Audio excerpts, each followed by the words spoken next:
All right, let's get it. Today, I want to do a video called Swindler's List.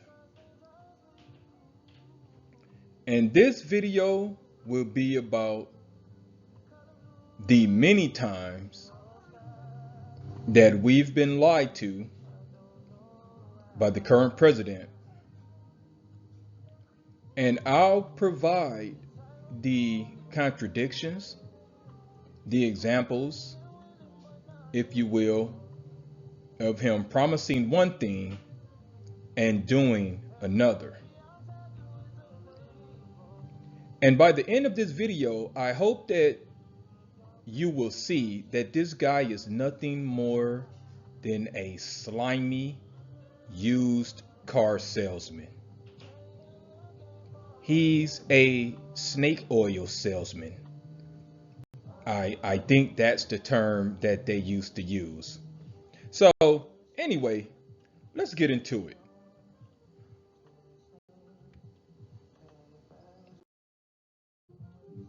This first video I'm going to play is Trump speaking about how if he's elected, he will end the war in Ukraine in one day.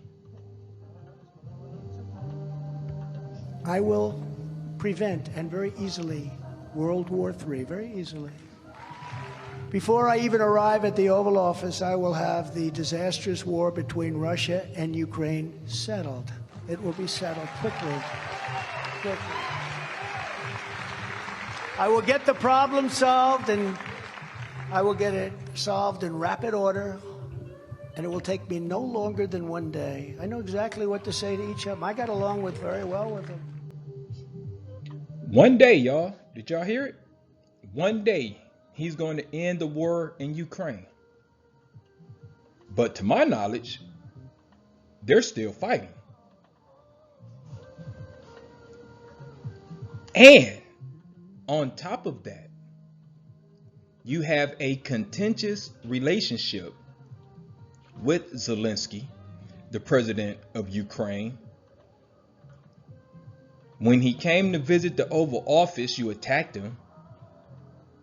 Or I should say Trump attacked him, right? Vice President Vice President J.D. Vance ridiculed the man for the way he was dressed, for not wearing a suit. But yet you said nothing about Elon Musk, who came into the White House with jeans and a baseball cap. And I'm from the old school. I was always taught that you remove your cap when you enter a building. But you said nothing about this man and the way that he was dressed. And the fact that he let his son rip and run through the Oval Office as if he were at Chuck E. Cheese. Right? But let's move on to the next example.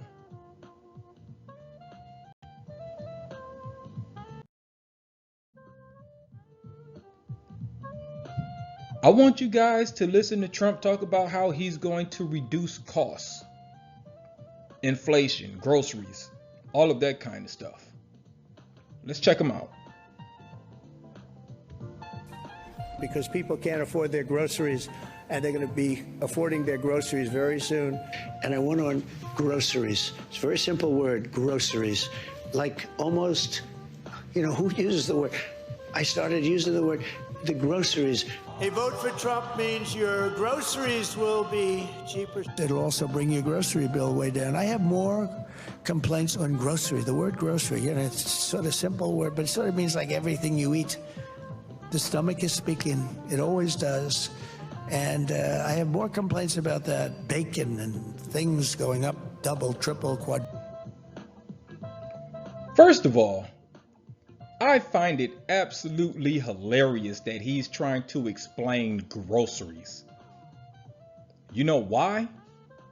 It's because he himself has never been to a grocery store. He's never shopped for groceries in his life because he does not have anything in common with the average American. That's why he was trying to explain groceries, because it's foreign to him, not to everyone else. But let's check some data here and see what's really going on with the cost reduction and inflation. All items, right? And this is according to the CPI, the Consumer Price Index. All items are up 2.4%. So much for that reduction, right? Food at home is up 2.4%. Food away from home, I guess that means when you go out to restaurants, 3.9%. Gasoline, now look at this. Gasoline was, emphasis on was, down 5.6%. But since we've started this new war in Iran, gas has jumped quickly and is going to continue to rise quickly until there's an end to this Iran war. So take that number with a grain of salt, right? Shelter, meaning housing, up 3%. Medical costs, up 3.4%. See, there has been no reduction. In fact, because of Trump's tariffs, everything is higher. Because we're in a war that we don't have to be in, those costs are going to increase. Within the next couple of months, all of these numbers will look different. I can all but guarantee it. But if you're still not convinced that he's a snake oil salesman, let's move on.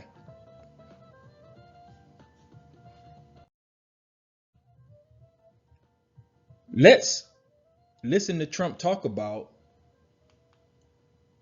how he's not going to start any more wars, right?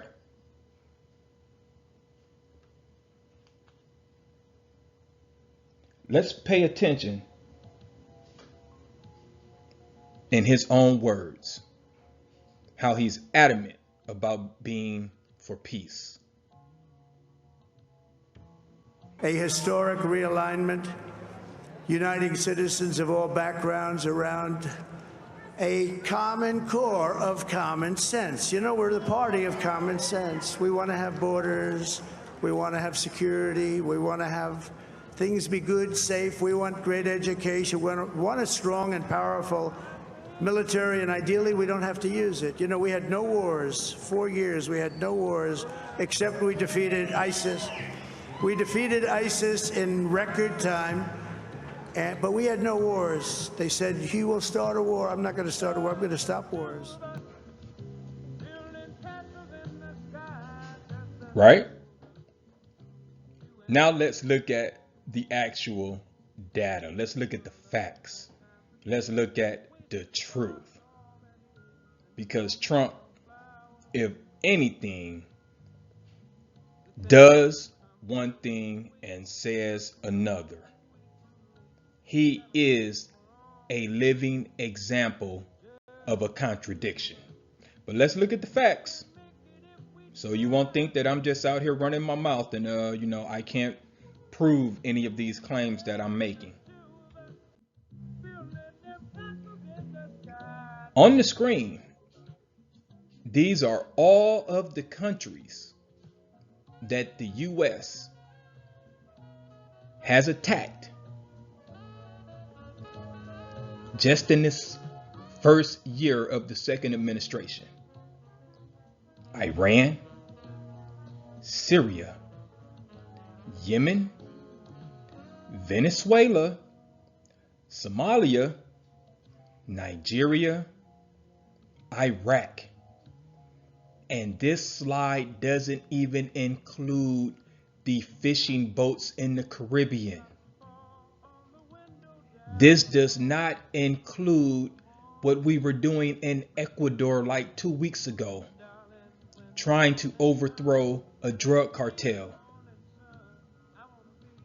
Do you really think he deserves a Nobel Peace Prize? All of these conflicts are the opposite of peace. All of these attacks, all of these incursions or excursions as he wants to call them,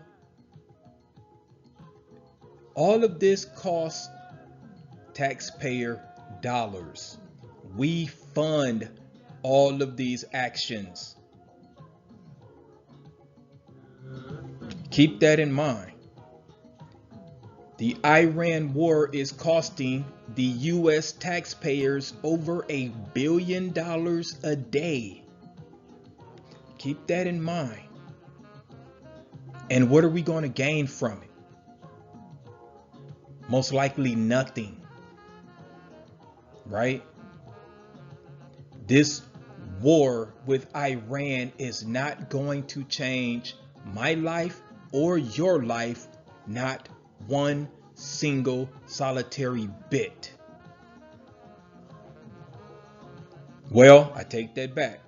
It will affect us because it's going to make things more unaffordable. But other than that, it's not going to make our lives any better. Remember that.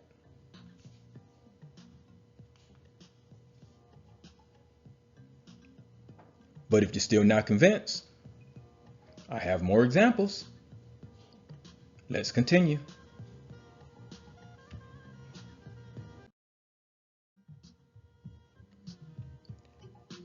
Let's listen to Trump talk about how he's the law and order president and how he supports the law of the land.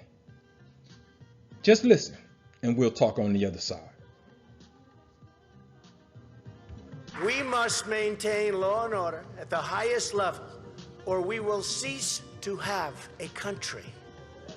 100%. We will cease to have a country.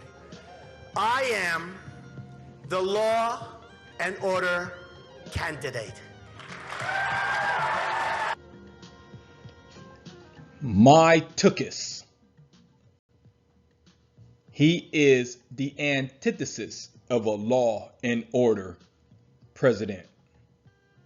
And of course, I brought receipts.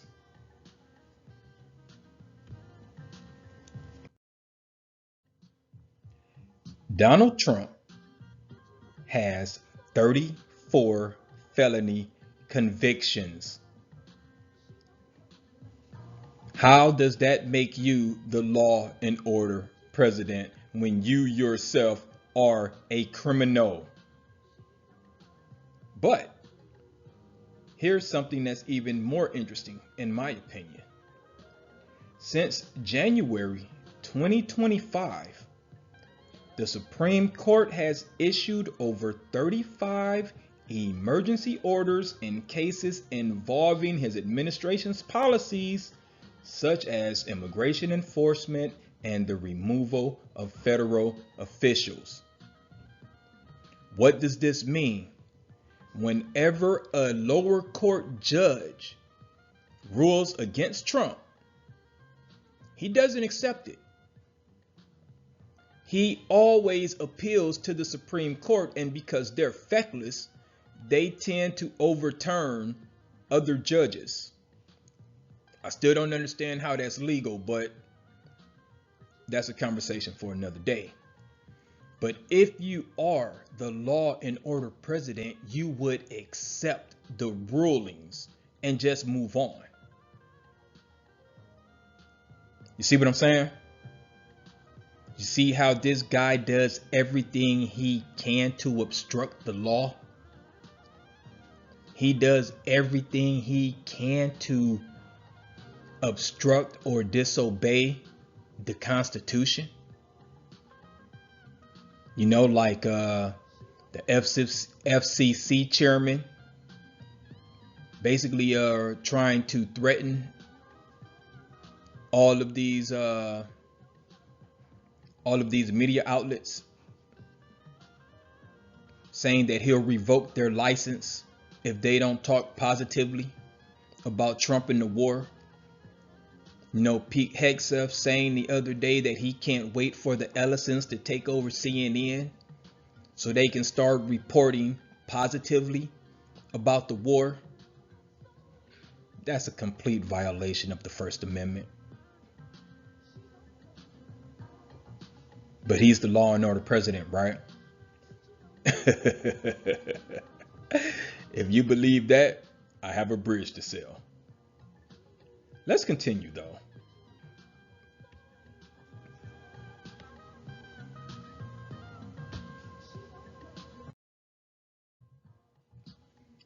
Let's listen to Trump talk about the fictional, and I do mean fictional, election fraud and all of these, how do I want to say it? Phantom illegal voters.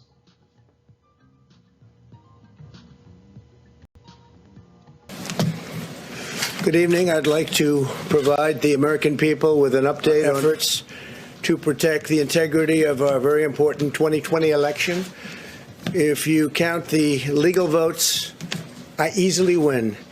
If you count the illegal votes, they can try to steal the election from us. If you count the votes that came in late, we're looking at them very strongly, but a lot of votes came in late. I've already decisively won many critical states, including massive victories in Florida, Iowa, Indiana, Ohio.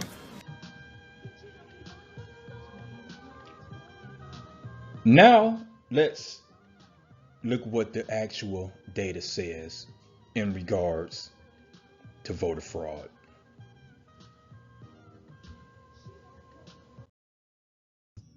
Since 2020,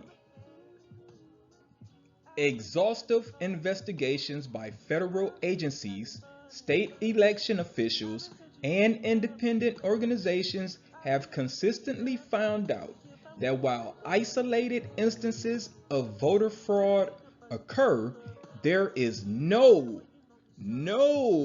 evidence of systemic or widespread fraud that could have altered the outcome of any national election. That ends that argument. At least it should for most rational people. Let's continue. Non-citizen voting. Despite significant political attention, the number of non-citizens proven to have voted is statistically near zero. For example, a 2024 update to the Heritage database identified only 85 instances of non-citizen irregularities since 2002, which is long before Trump even dreamed of entering the political atmosphere. 85 cases since 2002. It's 2026, y'all. Also keep in mind, Heritage is not a Democratic organization. They are so Republican.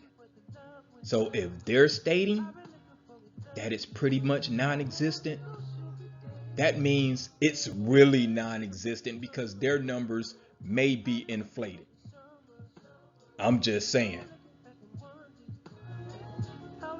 But here's more evidence. Here's more analysis. Legal proceedings are ongoing with trials set for 2026 against 84 Republicans across 7 states who signed certificates falsely claiming Donald Trump won their states in 2020. Do you see? No, I'm not going to say that. Voter fraud happens on both sides, but not enough to affect any election. And the majority of cases actually are committed by Republicans. This is why we do not need a SAVE Act. The SAVE Act is not, I repeat, is not about voter ID. It's much worse.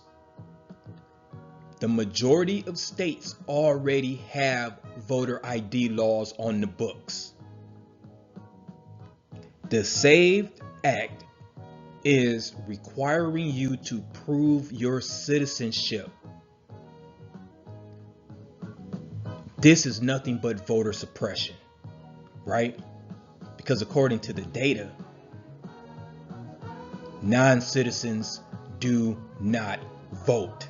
There's no evidence to support that non-citizens are voting in huge numbers. You see what I'm saying? But let's move on, right?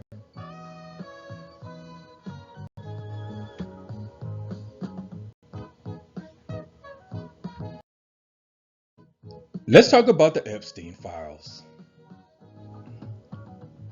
Let's listen to Trump saying that he's all about releasing the Epstein files. And this is why his own supporters are angry.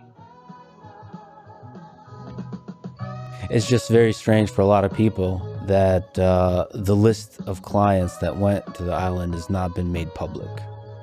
Yeah, it's very interesting, isn't it? Probably will be, by the way. Probably. So if you're able to, you'll be... Yeah, I'd certainly take a look at it. Now, Kennedy's interesting because it's so many years ago. You know, they do that for danger, too, because, you know, it endangers certain people, et cetera, et cetera. So Kennedy is very different from the Epstein thing. But, yeah, I'd be inclined to do the Epstein. I'd have no problem with it. First off, the question was about Epstein. Why are you talking about Kennedy? But this is how he deflects. This is what guilty people do, right? You ask about one thing and they answer another. Who was talking about Kennedy? This was a question about releasing the Epstein files. He went on and on and on about Kennedy and being dangerous and all of that other silly mess that doesn't matter, to eventually say, yeah, I have no problem with releasing the files. In reality, though, he's all about keeping those files hidden. And I'll just read a couple of quotes to support that claim as well.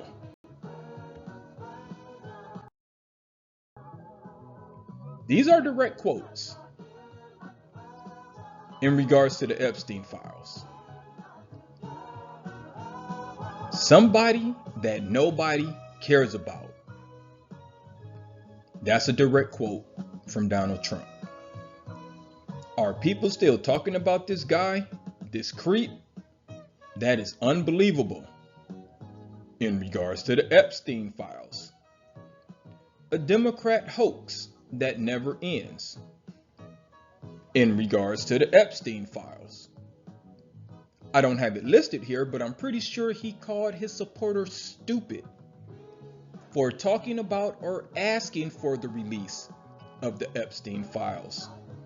And in regards to Virginia Giuffre, you know, the woman who committed suicide, God rest her soul, he said this: I think she worked at the spa. I think that was one of the people. Yeah, he stole her. In regards to Jeffrey Epstein. How do you steal someone? As if they're property, right? People have the right to leave a job if they want to. You can't steal an employee. if they choose to resign. And I find it funny that no one actually pushed back on that language. No one was actually like, how do you steal someone? Because if I was in that press room when you said that, that would have been my question. How do you steal someone, sir? As if they're property. What do you mean? She doesn't have the right to quit and seek employment elsewhere? But this is how they think of people, as things, as property. Because he's out of touch. The Epstein class is out of touch. They don't have anything in common with the rest of us. And we've all been duped. We've all been hoodwinked.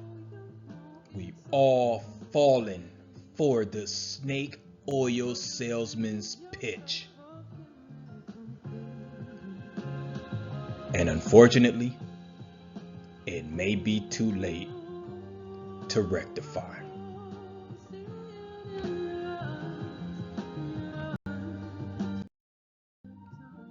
Well, I'm going to leave it there for now. I want to thank you guys for tuning in, listening to me rant.